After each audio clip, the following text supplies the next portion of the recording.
kelas 12 IPA 1 yang beranggotakan saya Excel. Saya Felika.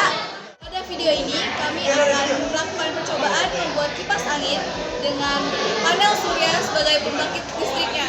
Alat dan bahan yang kami gunakan adalah baling-baling kipas, double tape, panel surya, dudukan dinamo motor sebesar 5 volt, konektor kabel, triplek, lem tembak, dan balok kayu. Sebelum memulai perakitan, kami mengukur tegangan panel surya terlebih dahulu dengan menggunakan multimeter, yaitu sebesar 3,3 volt. Pertama, kami memasukkan dinamo motor ke dalam dudukannya hingga kencang dan pas. Kemudian kami menggunakan double tape untuk merekatkan dudukan dinamo ke bagian atas balok kayu. Setelah itu, hubungkan kabel dari dinamo ke panel surya menggunakan konektor. Pastikan kabel merah ke positif dan hitam ke negatif, agar arah putaran baling-baling sesuai atau searah jarum jam.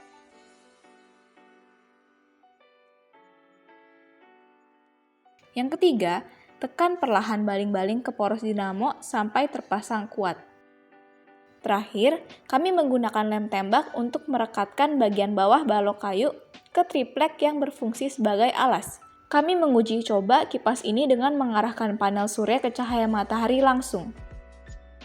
Setelah perakitan, kami mengukur arus, hambatan, dan power dari rangkaian ini.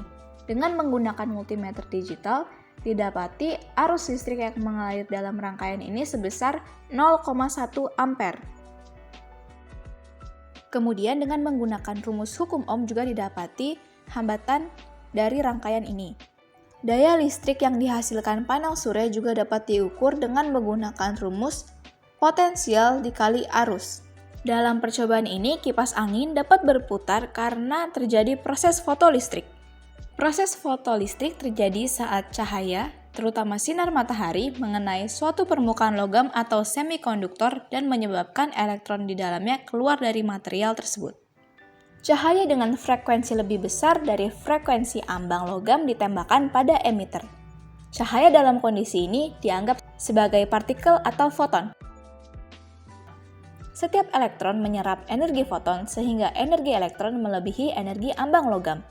Akibatnya, elektron mampu melepaskan diri dari ikatan logam. Energi sisa yang dimiliki elektron kemudian digunakan untuk bergerak dari emitter ke kolektor atau dikenal sebagai energi kinetik elektron. Elektron yang berpindah dari emitter ke kolektor berperan menjadikan rangkaian yang awalnya terbuka menjadi tertutup, sehingga timbul arus. Besar energi kinetik elektron itu sama dengan energi foton dikurang energi ambang logam. Sederhananya, cahaya punya energi yang bisa menendang elektron keluar dari atomnya. Kalau ini terjadi di dalam sel surya, elektron-elektron tersebut bisa mengalir dan menciptakan listrik. Dalam percobaan ini, panel surya terbuat dari bahan semikonduktor seperti silikon. Ketika cahaya matahari menyentuh permukaan panel, foton akan mentransfer energinya ke elektron dalam silikon. Kemudian, energi dari foton membuat elektron lepas dari tempatnya, menciptakan perbedaan muatan antar dua lapisan dalam panel surya. Akibatnya, elektron bergerak membentuk arus listrik searah. Arus listrik ini dialirkan ke motor listrik yang terhubung dengan baling-baling kipas. Motor bekerja dengan memanfaatkan aliran elektron untuk menghasilkan gerakan putar, sehingga kipas bisa berputar. Panel surya bekerja dengan mengubah energi cahaya matahari menjadi listrik melalui efek fotovoltaik. Semakin optimal sudut kemiringan panel terhadap arah datangnya sinar matahari, maka semakin banyak cahaya yang diserap. Sehingga jumlah elektron yang bergerak juga akan meningkat, dan arus listrik yang dihasilkan pun lebih besar. Sebaliknya, jika sudutnya kurang optimal, intensitas cahaya yang diserap berkurang, sehingga arus listrik yang dihasilkan juga lebih kecil. Dalam percobaan ini, kipas angin bekerja dengan optimal pada kemiringan panel sebesar 0 derajat karena posisi matahari berada di atas kepala. Kemudian, jika kita lihat grafik hubungan energi kinetik elektron terhadap frekuensi cahaya, dapat dilihat bahwa semakin besar cahaya yang diberikan, maka energi kinetik elektron akan semakin membesar. Ketika cahaya matahari bertambah, intensitas foton yang mengenai panel meningkat.